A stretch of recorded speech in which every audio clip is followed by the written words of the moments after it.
Intro music go boots and cats and boots and cats and boots and cats and boots, yeah. 10 and 20, 13 and 2013. Through Fuse video, I heard about the whole select your 13 favorite bots out of 2013. It's really late at night. I'm still really sick and I'm looking really stupid, so I thought, hey, fuck it, let's give it a shot. Oh, and of course, props to SX Alpha for starting this whole thing. Hashtag that dude. Hashtag. In 13th place, I am going to have to say it's my RID version of Optimus Prime. When I was about 22 or so, I happened to see the RID cartoon and I went, it's actually kind of cool, but it was 10 years ago I did anything with Transformers and I'm an adult now, I can't be having with that.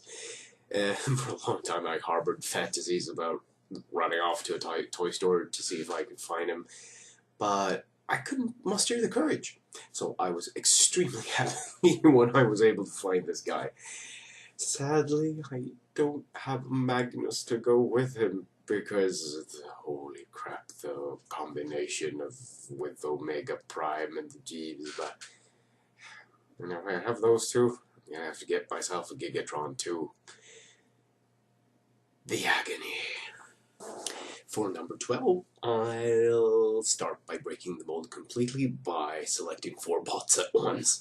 I managed to get my hands on the Revenge of the Fallen Scouts, and especially the repaint of Skystalker as Laserbeak, little old Ransack, the World War II type plane, Brimstone, which I was pleasantly surprised how well he interacts with the Arts Mega Man figures. Not to mention Captain Bochu's Sonar.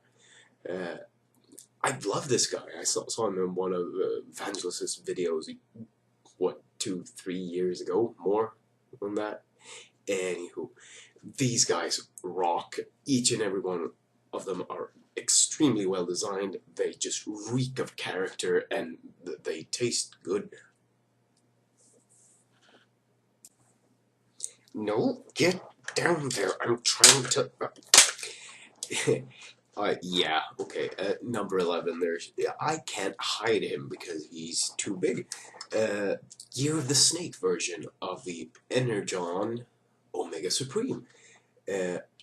I just love him because he fits in great with my classics, and yeah, everyone knows how the old G1 toy just didn't work, and I've never even thought of wanting him.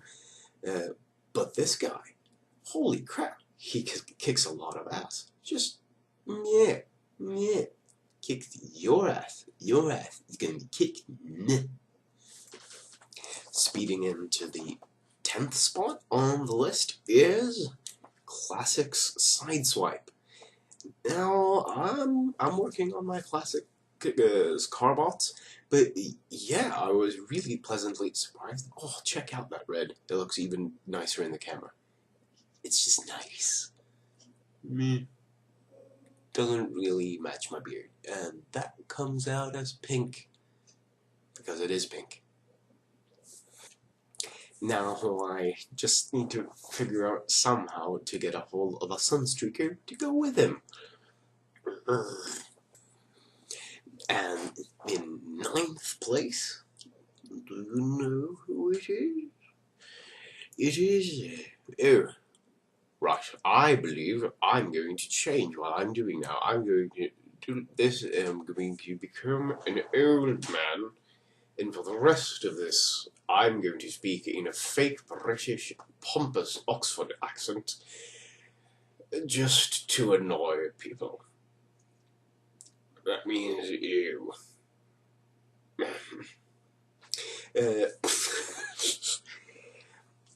It's Dark of the Moon Voyager Megatron, I'm still really sad that we didn't get a leader class figure of this, because the other two were horrible from the first film and the second film.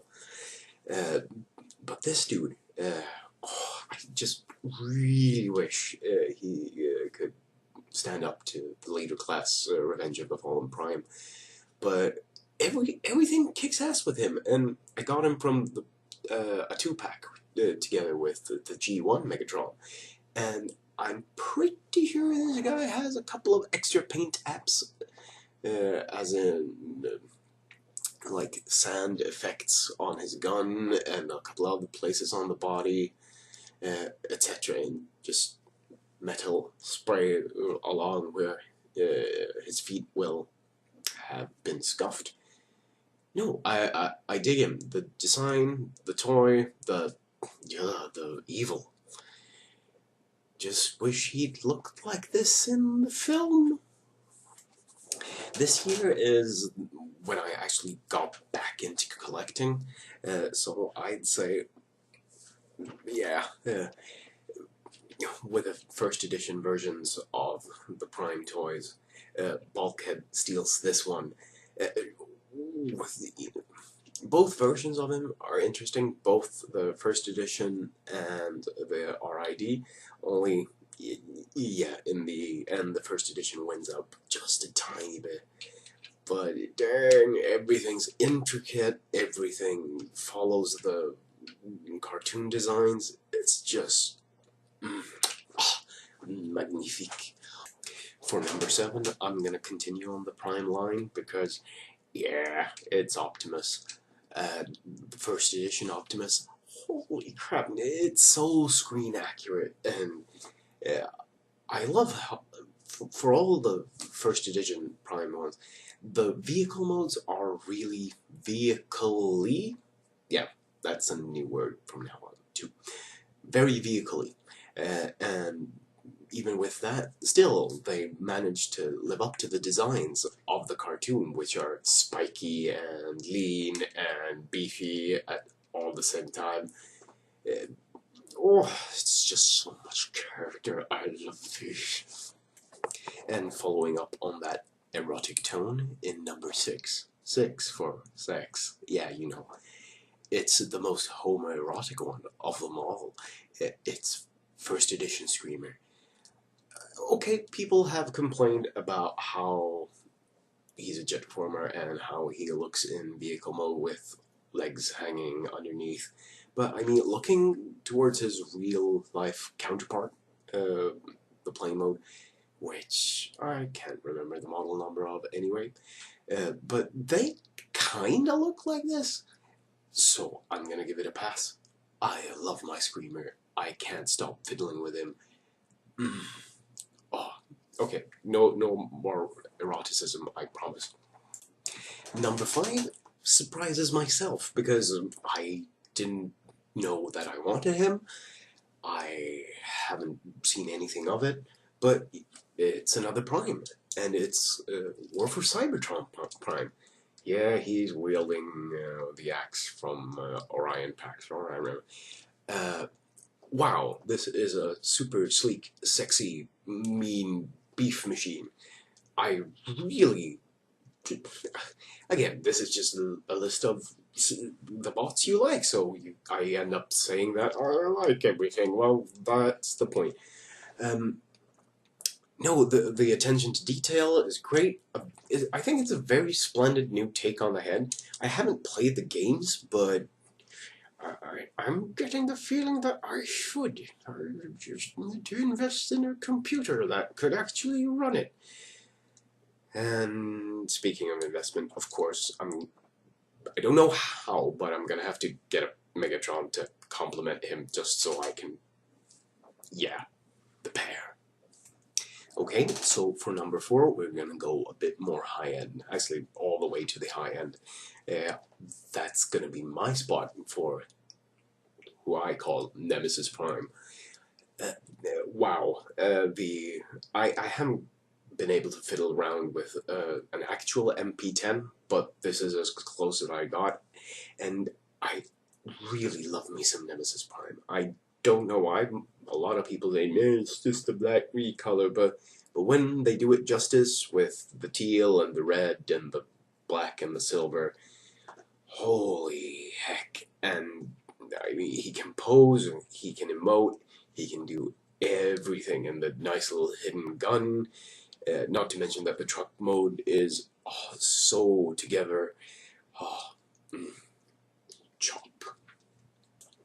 Number 3 is, yeah, he was a holy grail that became a holy grail because of you British bastard. I use posh accents against you and all of that. It's classics, Lugnut. A classic of a toy that never was. He's great.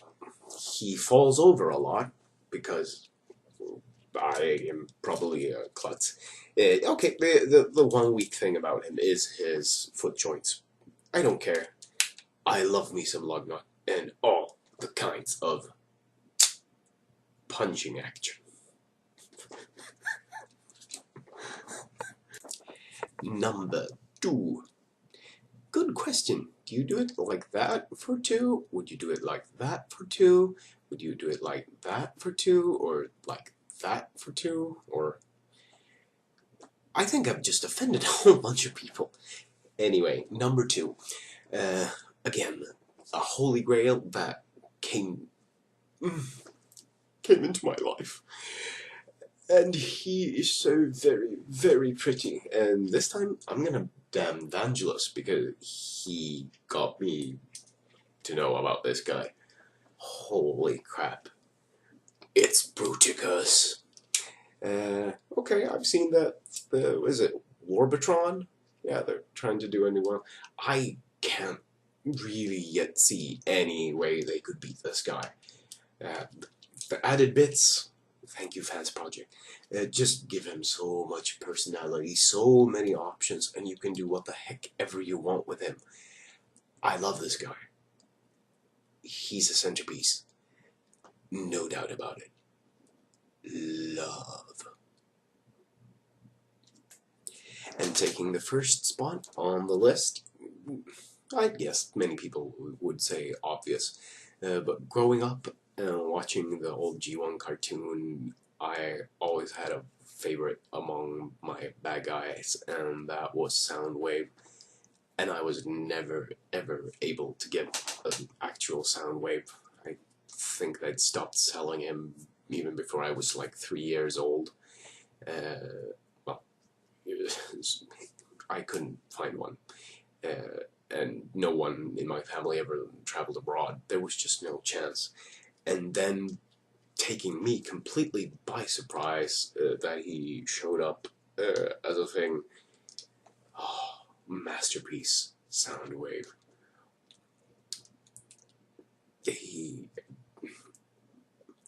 I can't find a fault with the guy. I love all the cassette bots. I love everything. This is my dude. He is so cool. Poseable, attention to detail, color choices, everything. He even has a workable gimmick that, if I dare, I'd be playing around with this guy every single day. Because I'm a huge nerd. Like you probably are. Speaking of Soundwave, I have to give special mentions to the Soundwave pillow. He's so soft, and no one will suspect him, because he's a pillow in disguise, like a Care Bear. Yeah, that makes sense. In a more D-log kind of way. I'm working on more reviews. If anyone has any suggestions, send them in. I got a whole bunch of scripts done. It's more about finding the time to actually sit down, because a lot of stuff goes on in my life between school, work, working as a teacher, music stuff, everything. I mean, I'm attending a double master's. I'm the teaching work, etc., etc. It's just a lot, and I'd hope to do some stuff this Christmas, and then I managed to get really sick. I've got a week left on my antibiotics. I'm just glad that I'm able to sit up and look ridiculous. I promise to be back to my more well-shaved self pretty soon, and I'll talk to you people later. And thanks. And bonus points. The person who first figures out what the heck I was singing in the beginning.